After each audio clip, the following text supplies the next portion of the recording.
Well then, what we have here is a heater. Actually, a couple of heaters. Sorry about the noise. It's winter time and I'm trying to get warm. Came out here to make a video and I couldn't hardly talk, so I was shivering. Not a big fan of the cold stuff, so I got that little flamethrower son of a gun going there. Whoa, focus. There you go. That one works pretty good. This one works even better. They're both loud as hell. So what we have here is a 1996 generic made Chevy. Yeah, I drove it home. Drove it quite a few miles home actually. It's like easily a 30-minute drive. No problem. It's, well, I mean, I've made it home. Okay, I didn't say there's no problems along the way. About maybe a mile and a half, 2 miles. It was missing intermittently, and then it would run okay. And I was like, okay, it's just got a miss every now and then. There's trains going by, heaters going, all kinds of noise. Sorry about that, guys. And lady, there's like probably one girl that watches my channel, probably my wife. But about a mile and a half, it started running really bad. And I looked down and the oil pressure was going like this, and then just no oil pressure, and the temperature gauge was going like this, and the gas gauge was going like this, just spazzing out. I put gas out of a can in it because the gas gauge does completely freak out when you're driving and just like spaz out on you. You don't know how much gas it's got in it, but the oil pressure gauge does work, and it doesn't have any. And the temperature gauge does work, and it goes all the way up, but it didn't like spew anything out the tailpipe or anything, so it still runs. It just wasn't happy with me on the way home. I started off doing about 45, 50 mile an hour, you know, kind of whipping it around, trying to feel it out and see what it's going to handle like and stuff, see if it's going to like going 160 mile an hour. And I couldn't get it over like 50-ish. And then it just kept going slower and slower, like I said, and started running really bad. Like, you know, once I got on the Highway 41 out here, main drag, and really started trying to open it up, well, I say that, it took me like 5 minutes to get it going 40 mile an hour, and then it was like 42 mile an hour 2 minutes later. It was just like no power. It was knocking and tapping and carrying on. Like, oh, come on, just get home, just get home. But anyway, I made it here. It drove itself in here. It still runs. It don't run good, but it does run. I'm sure the oil pressure will come back after you let it cool off. But anyway, I don't care. It'll probably never run again, actually. But so you probably can guess what's about to happen. This is a short, little bitty, tiny truck. I swear by looking at this thing, just by having it in the garage even, actually. Okay, I'm parked over the skid mark slightly. So half of the tire is on that burnout mark from the other S10. Let's walk around here and look. I know the rear end should be the same width, but I swear the body of this truck is not as wide. I don't know. Wow, maybe that tire's almost lined up to the outside. It's a couple inches off, not near as far as the other side. That might be the rims I got on the S10 though, and the tires I got on. It's probably the same width. I swear it don't look as wide though. I'll have to measure it, but I know it's way shorter because there's that tire and there's that tire. They're pretty close together. Like, there ain't a lot of distance in between them. And yeah, I definitely like the tinted windows. Looks pretty cool. So yeah, this is what we got going on.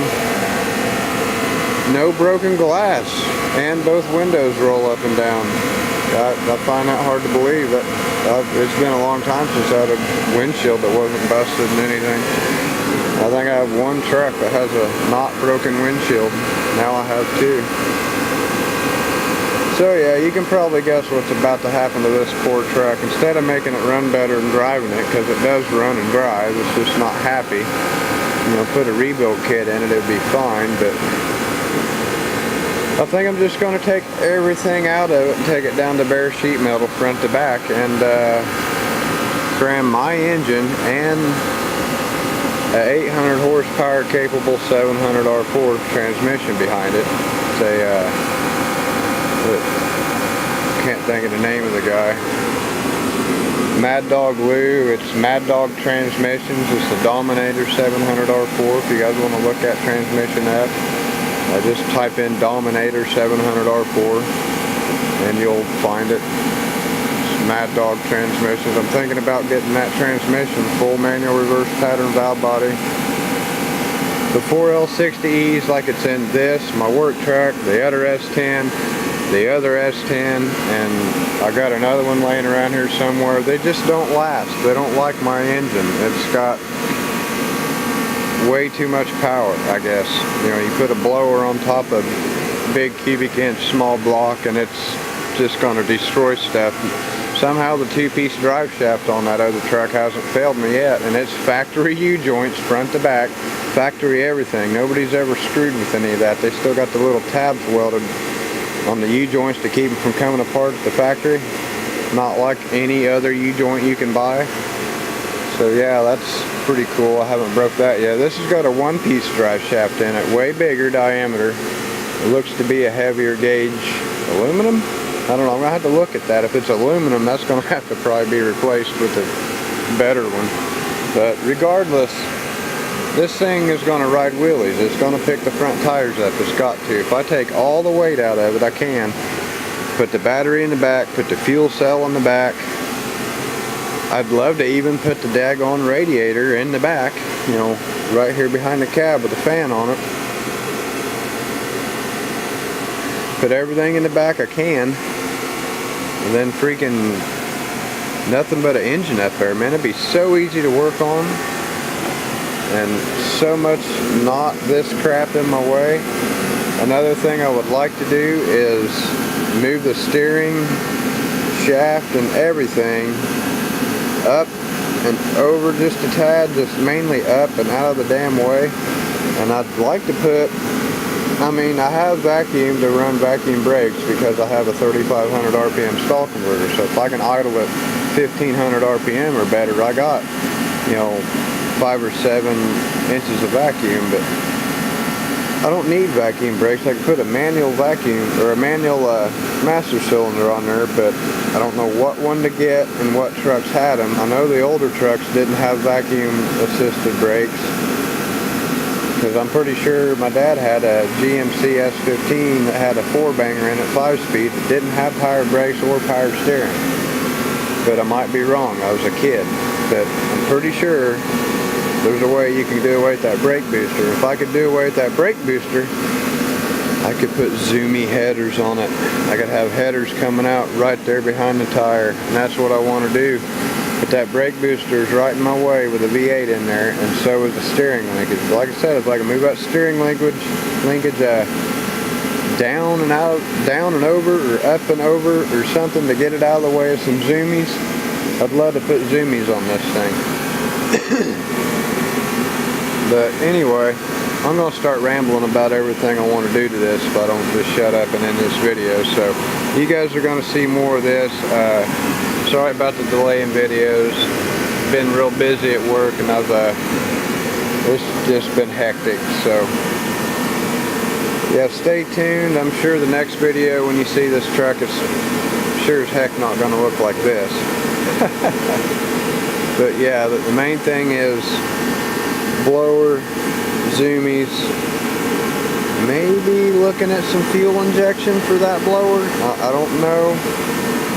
I'd rather not go that route because I'm not sure I'm going to have room for, well, okay, this has got power steering. So yeah, I want to keep the power steering.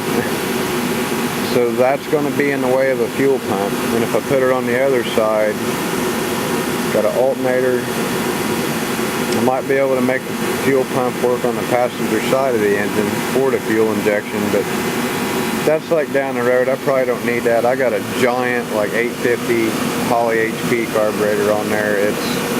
There's no choke plate. It's really good carburetor. It flows really good, it runs good, 4-corner idle. I don't need fuel injection, but it would be cool to have fuel injection to be able to run E85. Make just a little bit more power, be able to change the blower pulleys around, get, a little bit more boost out of it. It's either that or find a place to get race gas, because right now I can't turn up the boost because I can't find gas good enough without having to back the timing down to nothing.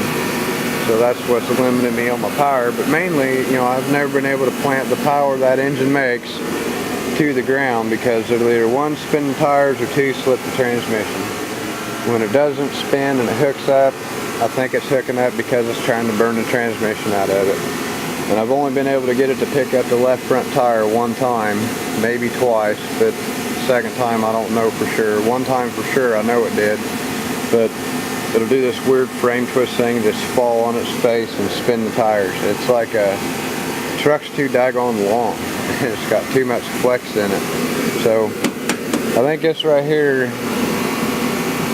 that's where it's at. I think that's going to work. Really hoping to get this thing together and do good at the Neglection No Prep race next year, and all the testing tune I can hit between now and then. Once I get it done, I really want to, I want to do good at this.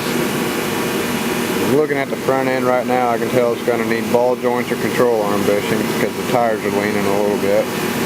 It's going to need a little love, but hey, that's the price you pay for a smaller, lighter truck. This has got like half the cab on it, half the frame, half the drive shaft. It's got to be it's got to be at least a foot shorter on the wheelbase. I'm going to have to go out and measure and see how much shorter it is. I swear if I had the S10 in there, and that ain't even all the way backed up to the door. Normally the S10 bumper stops that door from shutting all the way, and it's clean up to the daggone jack up here. It seems like it takes up all the daggone garage. When I pull it in here, when the door's shut, the bumper's right here, and I just got a little bit of room to, and all this stuff's always in my way. This thing, I can walk all the way around it right now. It don't seem as wide. It's got to be lighter. I think this thing's going to be really good. But I got like a week's worth of taking everything apart because there's so much bull crap under the hood of this engine. Like, oh man, so much bull crap under that hood I don't want to deal with, but I'm just going to start, I don't know. I know somebody that might want the wiring harness out of it, but is it really worth the 50 bucks I'm going to sell the wiring harness, or is it just easier to start cutting stuff and just ripping it out of the truck, you know what I mean?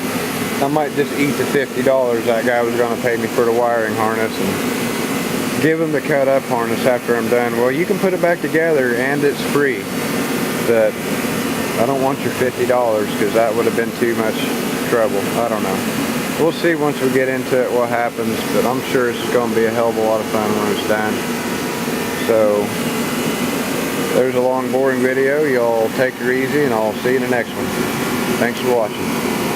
Hit the like button, hit the share button if you can, man. My channel's struggling. All my videos are getting demonetized. I got videos that was making $67 a month, just single videos making that much. And then some videos are making like $50, $40 a month, $52 a month. And now they're all demonetized and I ain't making nothing. So, if you can, hit the like button, hit the share button. It helps. Comment, appreciate it. I'm trying to keep this channel going. The money I make off this YouTube channel is making me able to, do this kind of stuff. So, you guys hit that like button. Appreciate it. If you don't like it, smash the dislike button. I don't care. It don't hurt the channel any, but thanks guys. Thanks for watching. I'll see you in the next one.